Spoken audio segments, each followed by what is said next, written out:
Welcome back to Let's Play Darkest Dungeon. I'm your host, Timepants, and today we're going back to the Weald for the first time in a long time. We're taking Bretel, Dismas, Levet, and Marchmain, and this is going to be our victory lap for our bounty hunter. We have needed to get one back to level 6 for, gosh, a long time.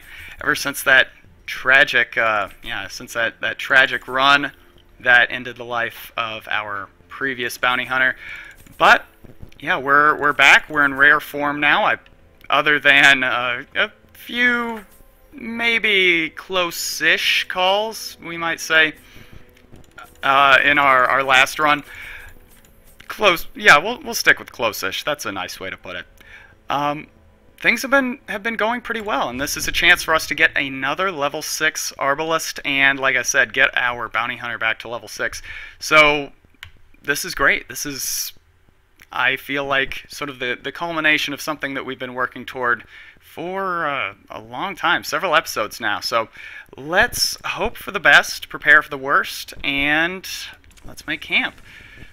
Well, no question, we are absolutely fine with regards to our stress, which is a far cry from our most recent run with our rookie party.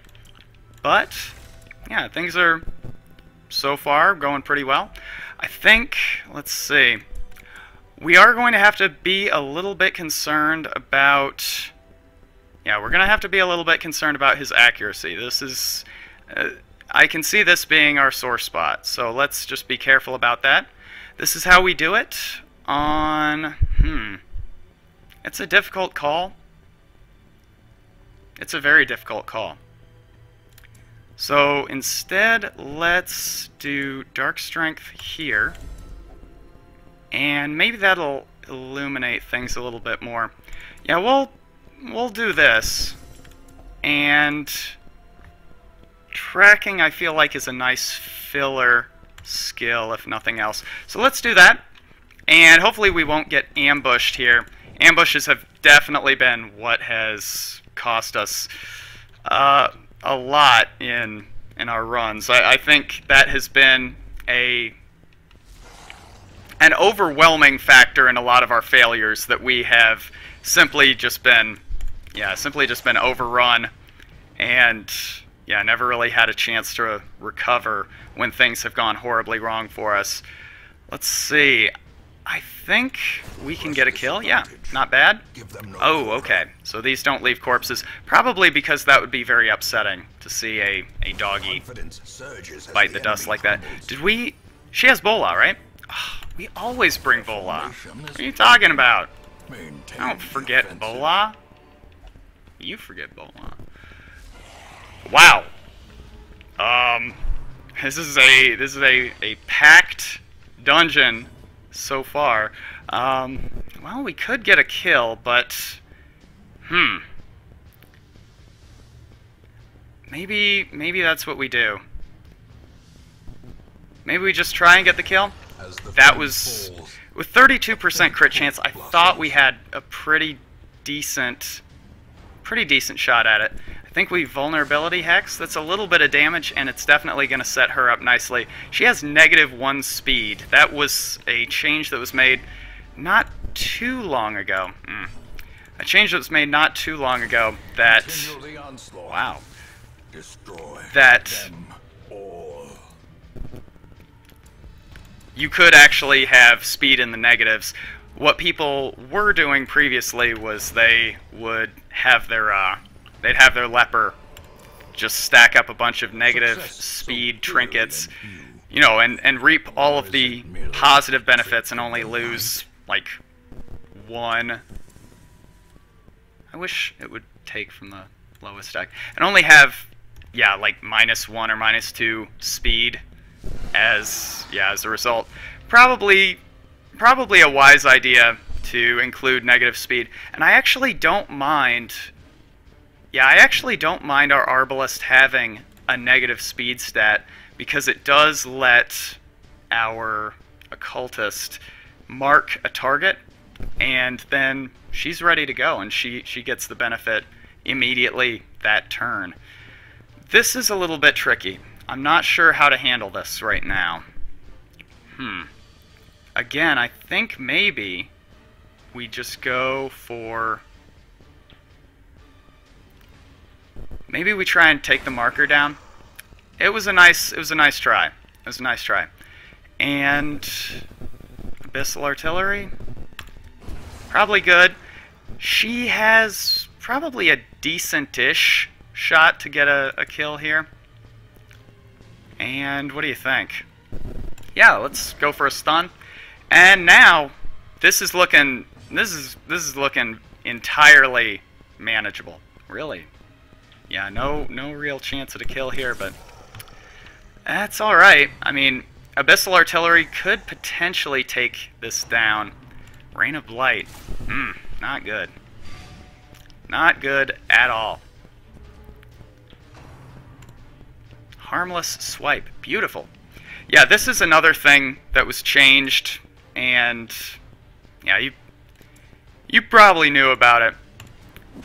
But yeah, there were a ton of enemies that basically did not have abilities that they could use from the back row. Yeah, and she's not likely to get a shot. I hate that she has negative speed. This is so stupid. What was I thinking? Well, let's see. Damage of 10 to 22, suppressing fire, damage mod minus 80%. So let's say 2 to what? 2 to like 4, 2 to 5. I don't want to risk it.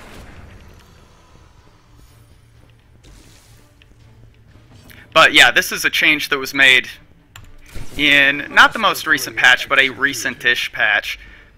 Why? Why wouldn't I use anti-venom? That's just foolish. As I was saying, this is a change that was made in a recent-ish patch that, yeah, there were a lot of enemies that did not have, that did not have any moves from like the 2nd or 3rd rank. That was so stupid. I'm really embarrassed. And so they would just pass and pass and pass. So you could basically completely solve encounters just by shuffling a couple of difficult enemies into the back.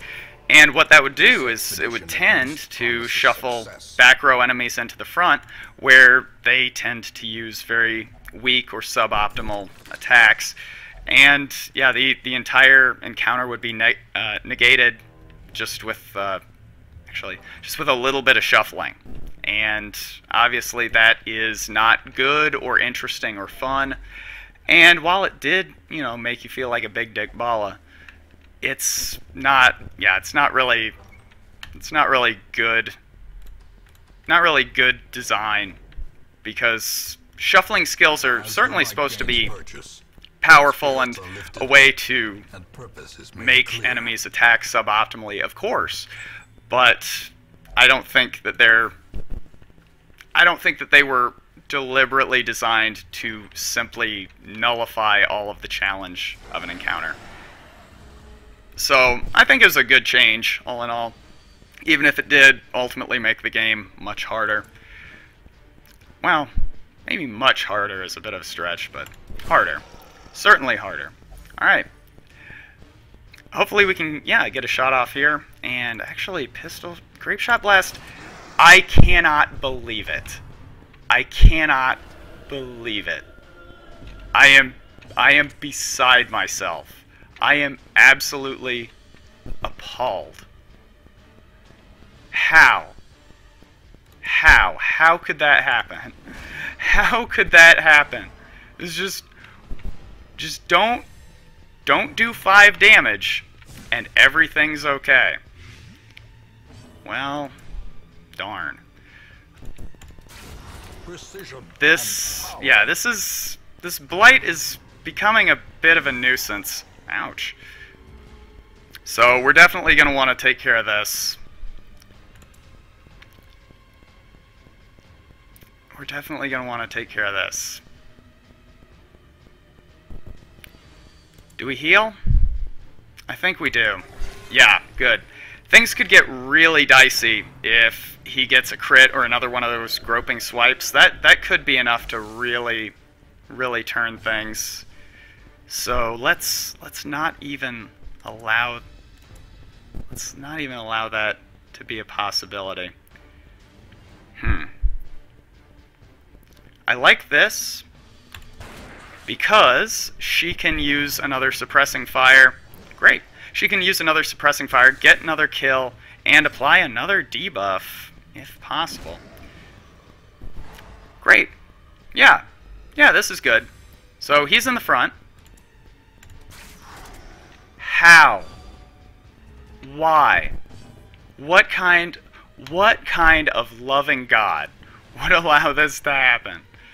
Alright, let's... 10 speed... 7 speed.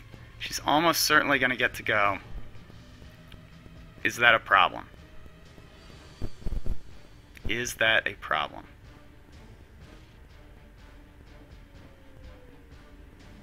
I'm going to say no. I'm going to say no. Alright. So he's marked.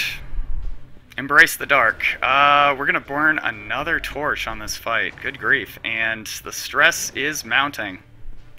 Fortunately, that dodge was pretty clutch. Great. Okay. This should be a kill. She should be able to knock this thing out. Lickety-split. So, yeah, we'll just stun here. And beautiful.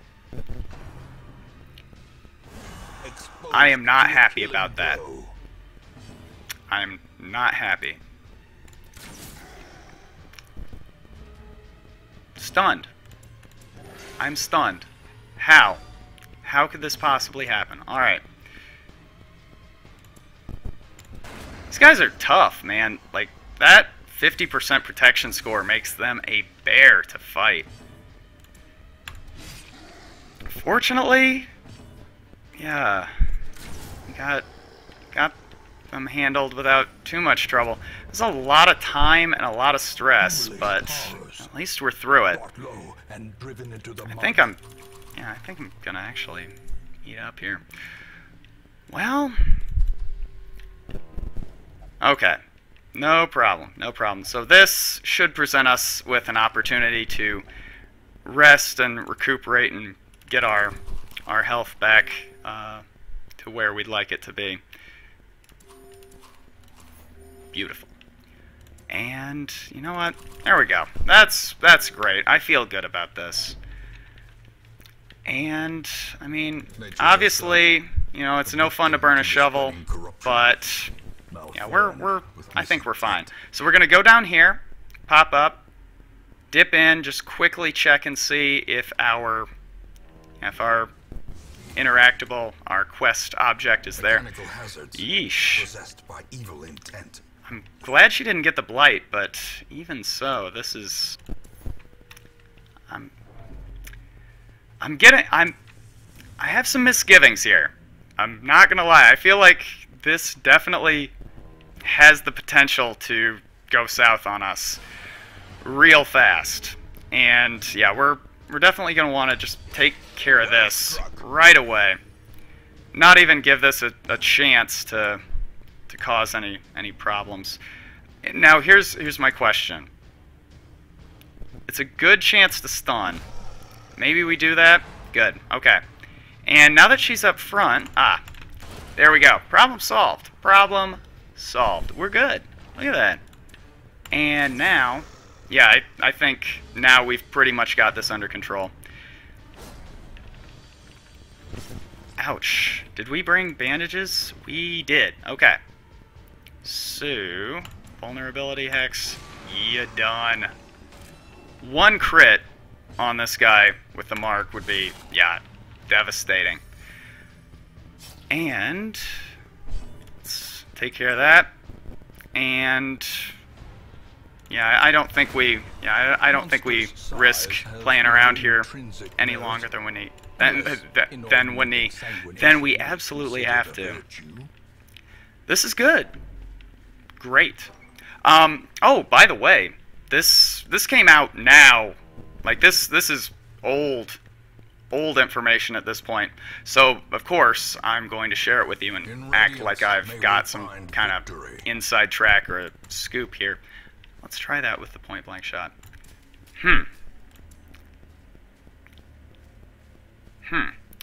Anyway, this came out, a little while ago, that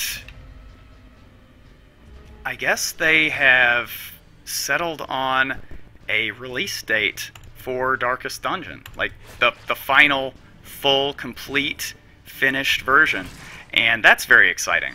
I guess it's going to be January, and I think a while ago I said that it was going to be unfortunate. I said it was going to be what? Annoying. I said that it was going to be October, like Halloween, and I realize now why I said that and why I made that mistake. It was because the new update to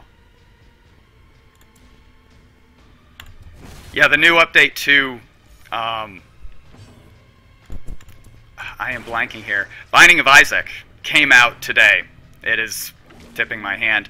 It is October 30th, and yeah, that's that release date. I got those two confused because they're like my two favorite games. So I hope you'll forgive me. Honestly, I hope you forgive yourself if this is actually like where you get your hot gaming news. I'm sorry, this is really not the place for that. Really? Okay. A victory. But there will be an update in November, so next month. Not next month. Next month. And they are going to be adding a new class. This is going to be the class that was designed by somebody who donated a ton of money to the Kickstarter. And the new class is called the Abomination. And so I've only seen the art for it. I've only seen the concept art. I haven't seen what the finished product will look like, or like how it will work mechanically. But I have to say, it looks sweet. So if you haven't seen it, I think you can find it either on... But a victory nonetheless. I think you can find it either on the Red Hook website, or you can find it on Red Hook's Twitter. But it looks really cool. Basically, the Abomination is like this... He looks a little bit like a monk, kind of, but he's... like his head is covered in scars, so it looks like he might actually have been either experimented on by the ancestor, which is weird because he's coming in on the wagon, so that doesn't really make a lot of sense if that's the case. So what I'm wondering is if this guy is like half eldritch, like he has mutated due to exposure to horrible unholiness or whatever other canonical reason you can imagine. But it looks, I mean, he looks cool. And what a lot of people are speculating on right now is that he is going to be kind of a party buff character. And if that's the case, that is interesting because he's definitely stepping on the Jester's toes, and the Jester really can't afford to suffer any further indignities. But yeah, he's basically going to be like a buff character, at least, like I said, that's what the speculation is. And A singular strike. a lot of people seem to think that his buffing mechanic is basically going to involve him like mutilating himself, which is I mean, that's metal as hell, right? But that's really interesting if that's the case. That's really, like, that has me stoked. So either he will inflict damage on himself, or he will inflict like a debuff or something like that. Probably not Mark, because I would imagine at this point, I probably, speaking of Mark, should have marked that. But yeah, probably not Mark, because there are so many self-marking classes now, it would seem a little bit redundant. But probably giving himself Bleed or Blight or some other, yeah, some other debuff that, yeah, makes him like less competent in combat, but gives his party a big benefit. I think that's the coolest idea I've ever heard. Like, seriously, if that's what it ends up being, that's great. The Merchant is not going to come out until January, but I have been thinking mostly about the Merchant recently, because I hope it's not going to be a class where, you know, it has your standard, oh, there we go.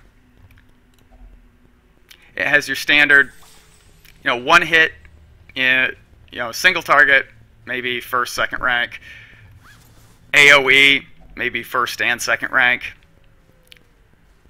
you know, some debuff ability or some stun ability, and then, like, the only real uniqueness to the class is, like, maybe it has a ability that has, like, you know, reduced damage or something like that, but it increases the likelihood of drops, like at the end of an encounter. I hope it's not that, because that's really plain and ordinary. I'm gonna hang out and see if there's anything more. But what I do hope, what I do hope is that there's at least one skill that is a guaranteed flee from combat. Wouldn't that be cool? Like, he's supposed to be a non-combat class. His thing is that he is bad at fighting. That is, he's not good at the fisticuffs. So, wouldn't that be interesting if he had a skill that just guaranteed that you could escape from a fight? That seems really cool and interesting to me. And it would definitely fit a niche that no other class currently, well, now I feel like an idiot, that no other class currently does. The promise of safety. And yeah, I was thinking, like, they said that one of his abilities, or at least one ability that they were thinking about giving him, was that he could, like, sacrifice a bunch of gold, and, like, yeah, he'd use a stack of treasure or something like that, and that would cause a lot of damage. Like, that would be his one big damaging attack, which is interesting. I really like that idea. That, I mean, there's nothing like it in the game. There's no existing mechanic that lets you trade consumables or trade treasure for some sort of mechanical benefit in combat. So I think that's already very, very interesting and cool, and I'd really like to see it. But, well, that's good. Yeah, something else that I would like to see is, yeah, if maybe he could trade resources for, like, a big heal, or like a big stress heal. And maybe that could even be a camping skill. So that would sort of incentivize waiting on camping until later in the dungeon, or camping a bit more strategically with your second long, like, quote-unquote long campfire. All of that seems like it could be pretty cool. Death waits. Obviously, you know, I have no idea how that would work, but yeah, I really like the idea of, like, when he's around the campfire, basically he is wheeling and dealing and making your party members pay through the nose. Let's just burn this down and see what happens. No, okay. But yeah, I like the idea, like the flavor of him wheeling and dealing around the campfire to, yeah, to relieve your party's stress or give them buffs or whatever. I think flavor-wise, it's an interesting idea. Anyway, I'm really excited for the new class whenever it does come out, November sometime. If history is predictive of future outcomes, it will probably be late November, but I'm really excited. Like I said, I haven't really thought too much about what I'd like out of the Abomination, but boy, it would be cool, right? I'm looking forward to it. Anyway, thank you very much for watching, and I'll see you next time. Bye.